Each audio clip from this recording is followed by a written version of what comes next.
the world went wrong. And a meeting is held in Dublin where the ambassador of this alliance, the Russian Imperial League, meets in Dublin with an ambassador to them from the World Treaty Organization. And they also meet with a person from there. But something happens. The president of the Russian Imperial Alliance is the ambassador from them to the World Treaty Organization, is assassinated. They demand reparations, but the nations refuse. So they start World War IV, even though the world falling into World War IV. Two offensives are launched quickly by the Russian Federation. Like, they're really quick. And, yeah. They start an offensive into Russia.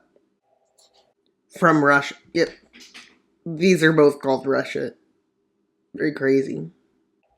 And they also quickly launch an offensive into Siberia, overwhelming the West. So they can't use this for Americans to easily get their forces to Asia. They quickly run through the Siberians. And with China launching an offensive towards Manchukuo, they're a bit not as fast. India, the puppets, launch an offensive into Thailand, and China launches an offensive into China. Yep, two offensives into China. With them stabilizing the front like this, and an offensive into southern Turkey is made. Now the Russian forces managing to quickly take Volgograd, they move south into the Caucasus, quickly taking Tbilisi, Yerevan, and Baku and Tabriz. I think there's a city named that there, but it's probably... Wait, no, it's not. With Turkey being held by surprise at how strong this offensive is. With the northern offensive quickly getting down to Korea, and moving right down the Korean peninsula. And you may be wondering, where is Indonesia making their offensives? Because they're not in the best spot. Well, they're actually really strong at this point, probably. As they've been strengthening their military, because they haven't been needing to send as much to the Russian wars.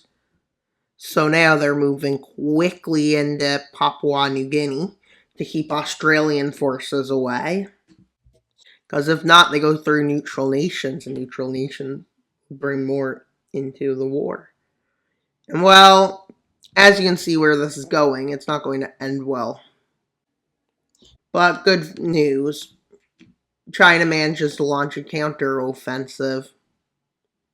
Well, this is good news for China in the West. Nations basically are in the same state, trying to launch an offensive wherever they see fit. With them launching one here, but they're quickly locked into a stalemate in this offensive, with defensives being set up along the border. With the Moscow offensive happening, don't worry, there is some Russian rebels. With them launching from the south to get up to Moscow, and they managed to encircle Moscow and take the city over as they quickly move north. Because they've been militarizing longer than these Western ones, who started militarizing last video, I think. Before they unified, I think. With them even getting into Ukrainian territory. With Russia becoming fierce. With an offensive launched by the Indian puppets trying to take Bangkok from Thailand. But this is a bit of a failure, which spirals out throughout the whole front. China becoming the incompetent one of this alliance. Kind of like Italy. They're getting the Italy reputation of this alliance. But seeing how they can hold this at that point, it's not really a big deal, though. With a naval landing happening in Cyprus, and most nations in this alliance are chilling because Russia's still pretty far from their territory. Except they start going north like there, and they move through to St. Petersburg. And they even take Finnish territory too. With the Baltics being slightly stronger, but not strong enough to hold this Russian offensive off. Seeing if they keep going, there's a risk of encirclement. They work here. But seeing the opportunity to make a counteroffensive in the Baltics, they do this. And one in Ukraine, which kicks Russia out of Ukrainian territory. But Russia manages to take some more of its territory, and they start an offensive in some of their former territories, which eventually the former territories decide to surrender, which leads Ukraine with another invasion and a quick takeover of Crimea after it's fully encircled. And while their movement down towards Poland happens, taking back key territories they used to have, and they're actually performing well, because they had to, or this would. With another offensive happening in China by China, it's actually pushing China back. So not all hope is lost for the blue team.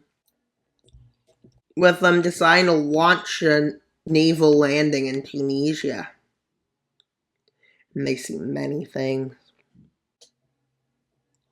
And now they have naval dominance over a big section. They also take Crete in this island to create more naval dominance, and they land on Malta, I would assume. With another offensive against Ukraine breaking out with the capital Kiev falling. Seems like this Ukrainian government isn't as strong as the one here in today's world, but this is also the world going wrong. And it may have took 2 attempts, but it's finally working out. And while their offensives aren't going too bad, although China manages to hold nothing at this point. They literally start losing land. They lose control over most of Korea.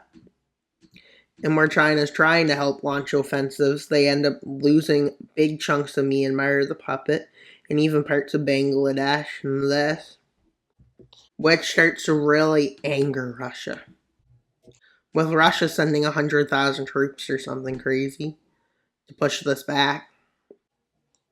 And they see how actually whatever the word is, but how bad they are at waging a war. Because half of them don't even know what they're doing. In all the other wars they thought they knew what they were doing, but apparently not.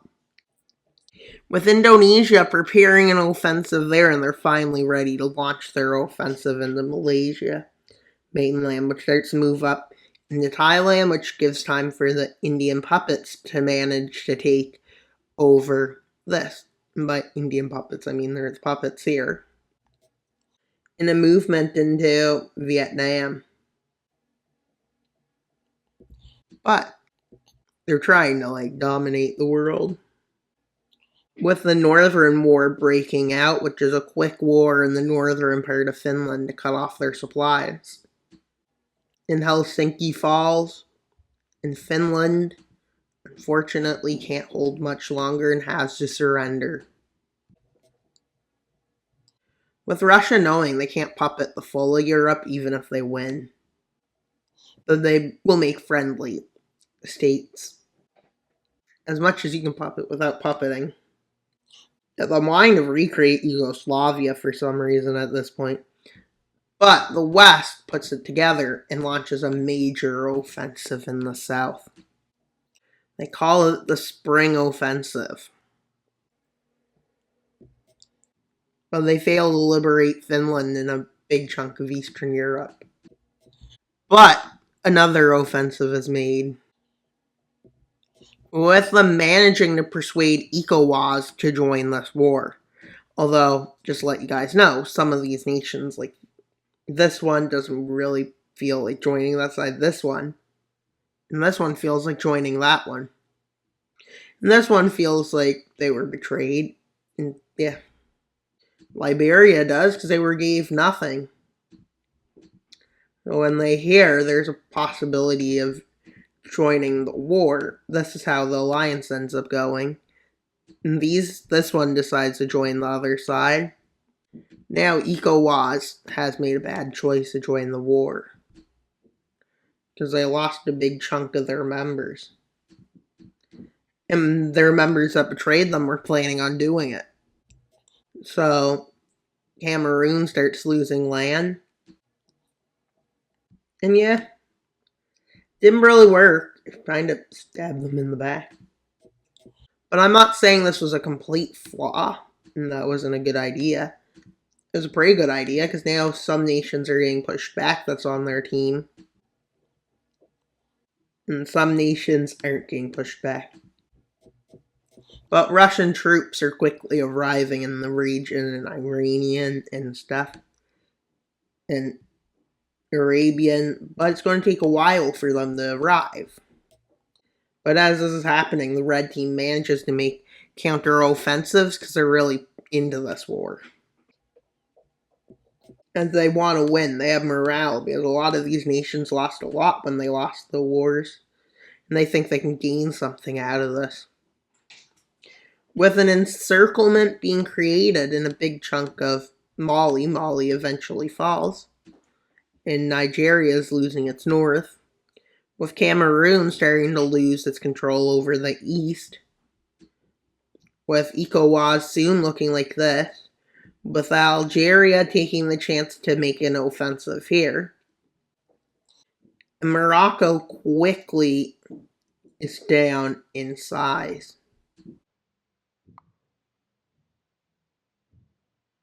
And well, this isn't good, as Nigeria is forced to surrender. And the West has seen this as a bit of an upset. They try to launch an offensive to prove that they're not weak. But they failed to supply them with enough resources to continue this war. But don't worry, Russia was ready and prepared for this, with them launching an offensive. They even liberate Serbia, or so they call it.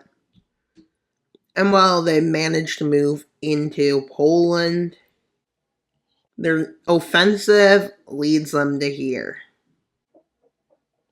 And with an offensive in the south, leading to this falling, and an offensive taking back South Korea and the Shandong Peninsula. And Vietnam and Thailand has been overrun. And that's pretty much all for today's video. Please like and subscribe so we can do the 3,000 subscriber special soon. And also, as you can see, Russia's in the upper hand at this point. Do not make the video too long. It'll end here. Bye, guys. Thanks for watching today's video. Bye, guys.